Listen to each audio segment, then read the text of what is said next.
Hey, what's going on, guys? It's the last part of the three-part series. So, essentially, I'm going to be talking about blueprints and the functionality between everything. This is probably the part that took the longest, and it's probably going to be unjustified for me to put it in a 5-minute video, but here we go anyways. So, let's first talk about flashlight, right? So, I went ahead and designed the flashlight right over here in the tutorial pawn. Looks like this. And it has its own material.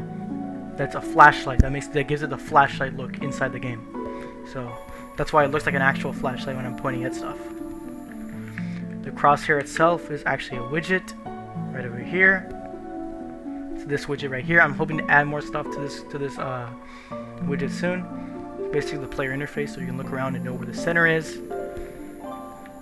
This functionality of picking up stuff and interacting is when you press E, a little like arrow comes out. This isn't going to be official in final games, but this is just for me to know where I'm pointing at and what I'm grabbing. And as you can see, there's only a certain distance you can actually hit stuff, and it only detects stuff that's necessarily an item or a dynamic. It's like a world. It's dynamic in the world.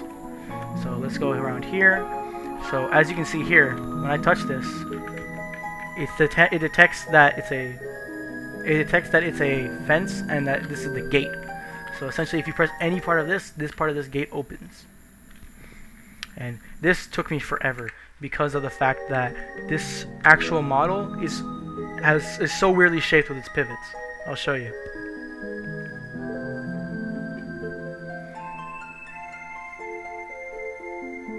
Yeah, it should be not here, but in blueprints, and it's a blueprint actor, it's called fencing, right? This one gate has caused me like hours of my life because of the fact that this fence gate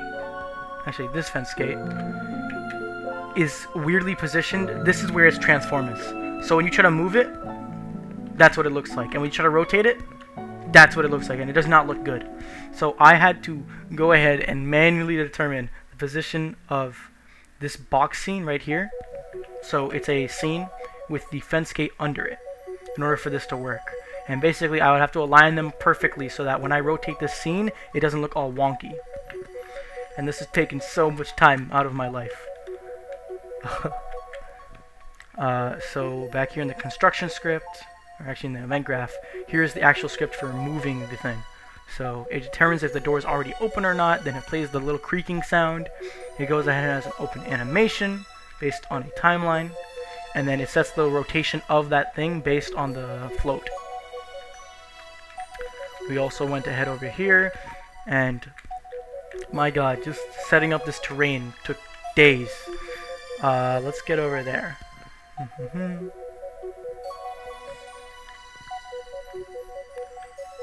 This took me forever. I hate to say it, it took me forever. There's a certain amount of density. So I had to do placement jitter so everything doesn't look the same. This is probably one of my biggest projects so far, or at least in game development. I'll go ahead and see if there's anything else here. I hope you guys like the music. I listened to what you guys said before, and I actually made the audio lower so you can actually hear my voice better. And I actually picked Mario Galaxy music this time because unless Nintendo copyrights me, I should be perfectly fine.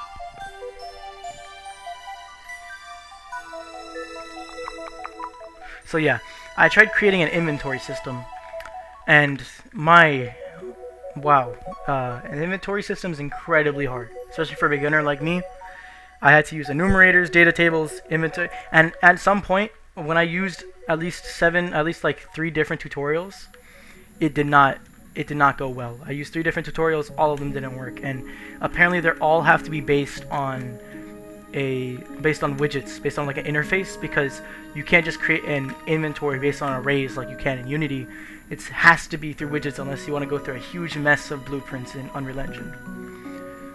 So this is the little thing that detects it, and you should hopefully hear that little screeching sound. I actually had to edit that in Audacity. What else is there? Yeah, that's honestly what delayed most of the time. It's that I tried creating an inventory and it just did not work. Anything else? Should be a tutorial pawn. I believe there's quite more inside of this. that I haven't talked about. It sucks because I have to separate this in just 3 videos for something that took 3 weeks, but that's why I put it as 3 videos instead of 1. Yeah, so this is the interacting with objects, and actually, in order to determine that this fence was actually collided here with your interaction and not any other part of the fence, I used a little trigger that you guys can see right here, this trigger box, and I went ahead and I determined, based on the tutorial pond, if the component, not the actor, the component of the thing being hit is the box component of the fence, and if it is also a fence as the actual actor, then it should open the door, but otherwise it won't work. And that took a long time to learn. You can see I didn't even comment it out yet. I didn't even finish these comments. That's how long these took. This is quite recent. And obviously I have to check if they're valid. This is the simple raycast. This is simple line trace just to determine for objects. I actually have a little button that checks my speed. This was used for debugging with the inventory, but obviously it doesn't work anymore. You see the speed change slowly. Yeah. And then, what else is there? There's quite a lot, honestly. I believe I already did jumping. I believe I already did animation with crouching. So yeah, that should be it now. If there's anything else, I'll go ahead and post it on my LinkedIn or Discord. But that should be everything for now. Thank you guys for watching. I'm sorry it took a long time to release. I also have studies and academics to focus on, which obviously took a lot of time, and to be fair, I honestly got pretty burnt out, especially with the inventory system, so I tried something new this time. I'm going to try to see if there's like a way to create an inventory without having to work with widgets or anything, and hopefully it'll work, but maybe not. Maybe I'll work with the limitations that I have and create something out of that. But yeah, all this stuff took days and weeks of my life, but hopefully it was worth it. Hopefully you guys like it, and I think there's a lot of improvement, especially from what I started with. This definitely makes me feel more confident in what I'm doing and what I'm making, and honestly I feel like it really comes well together. I'm hoping to add a little bit of audio sequencing to make this much more scary. I'll go ahead and actually disable music so you guys can actually hear how it is now. As soon as I go ahead and add footsteps, I'm going to add a little cinematic trailer in order for this to feel a little bit more scary, but you guys can hear the audio and everything.